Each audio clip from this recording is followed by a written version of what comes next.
Hello friends, welcome to फटाफट series. यहाँ पर हम डिस्कस कर रहे हैं most important MCQs from social security acts. और आज जो हम एक्ट डिस्कस करने वाले हैं that is employees PF and miscellaneous provisions act 1952 and this is going to be the part 2।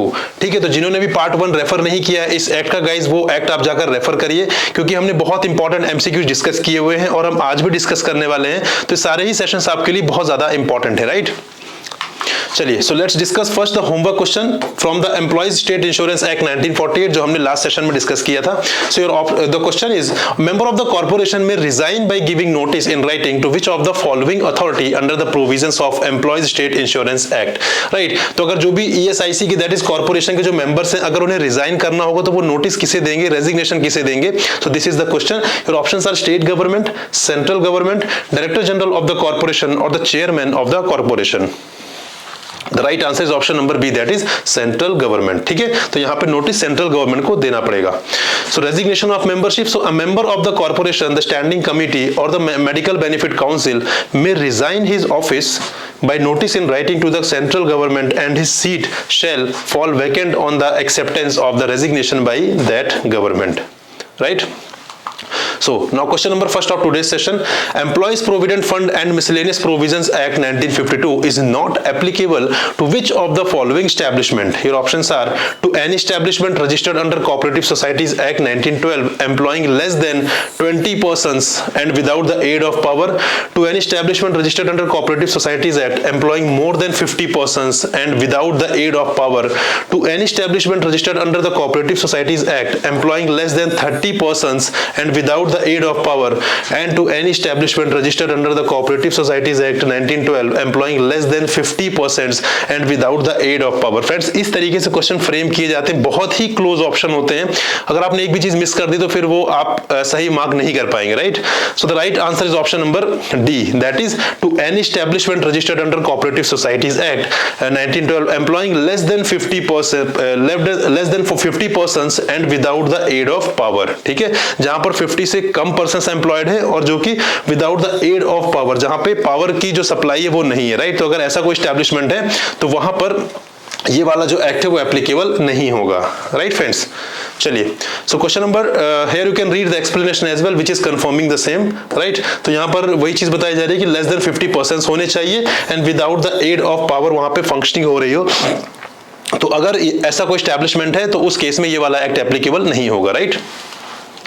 Question number 2 is, which of the following shall administer employees pension fund under the provisions of employees PF and miscellaneous provisions act? ठीक है, इनमें से कौन सी authority जो है वो employees pension fund को administer करती है या मैनेज करती है? So your options are state board, central board, executive committee और central government.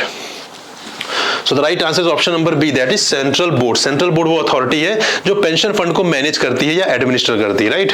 So here you can see central board constituted under the Employees Provident Fund and Miscellaneous Provisions Act 1952 shall be responsible for the administration of employees PF, employees pension fund and employees deposit linked insurance fund। ठीक है, तो ये सारे जो तीनों जो fund इस act में डिस्कस किए गए उन तीनों फंड को एडमिनिस्टर करने की जो रिस्पॉन्सिबिलिटी है वो सेंट्रल बोर्ड की है, right? But this question is specifically for the pension fund. लेकिन आपको ये याद रखना है कि चाहे वो पेंशन फंड हो, चाहे वो प्रोविडेंट फंड हो या तो फिर डिपॉजिट लिंक्ड इंश्योरेंस फंड हो, ये तीनों ही फंड जो है वो कौन मैनेज करता है? वो सेंट्रल बोर्ड मैनेज करता है, राइट?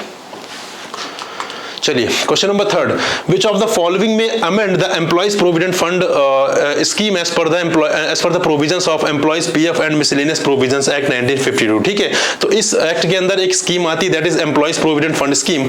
उस स्कीम में अमेंडमेंट कौन कर सकता है, राइट? कौन उस स्कीम को अमेंड कर सकता है? This is the question. Your options are central board, central government, central provident fund commissioner और एग्जीक्यूटिव कमिटी।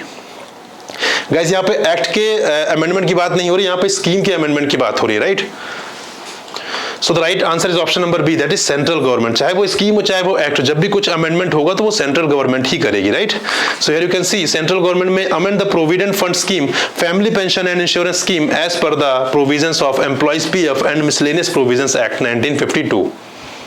ठीक है, चलिए क्वेश्चन नंबर 4th.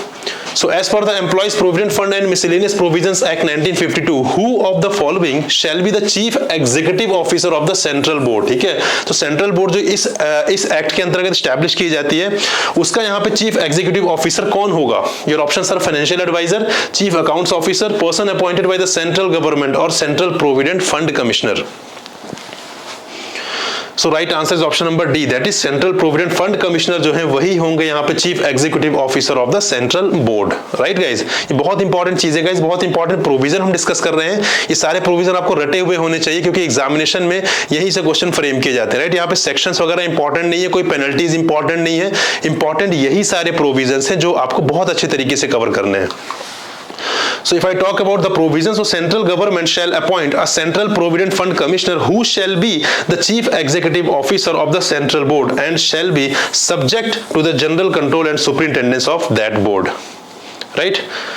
Question number 5th. As per the Employees PF and Miscellaneous Provisions Act, a tribunal may amend its order. ठीक है, तो कितने दिन के अंदर ट्राइब्यूनल जो है अपना ऑर्डर यहाँ पे अमेंड कर सकती है? यहाँ पे अगर इस एक्ट के अंदर ट्राइब्यूनल ने अगर कोई ऑर्डर दिया हुआ, राइट, तो उसको अमेंड करने की भी पावर उनके पास है, बट उसकी एक लिमिट है. तो वो लिमिट क्या है, यही क्वेश्चन है guys. So options are 1 year from the date of its order, 2 years from the date of its order, 3 years from the date of its order और 5 years from the date of its order. What is the right answer guys?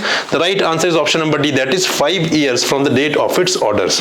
Right, 5 साल के अंदर उसको amend किया जा सकता है by the tribunal. So a tribunal may at any time within 5 years from the date of its order with a view to rectifying any mistake apparent from the record, amend any order passed by it and shall make such amendment in the order if the mistake is brought to its notice by the parties to the appeal.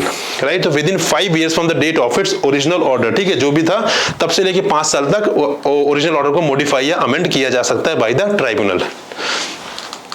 Now this is the homework question guys. So as per the Employees Provident Fund and Miscellaneous Provisions Act 1952, authorized officer means which of the following? Your options are Central Provident Fund Commissioner, Additional Central Provident Fund Commissioner, Deputy Provident Fund Commissioner or all of the above.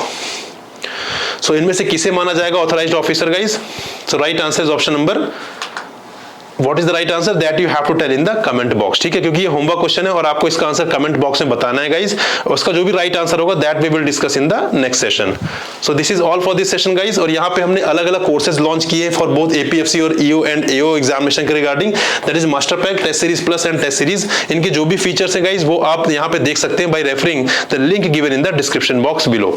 So thank you very much guys. This is all for this session. Will meet in another session. Till then good bye and happy learning friends.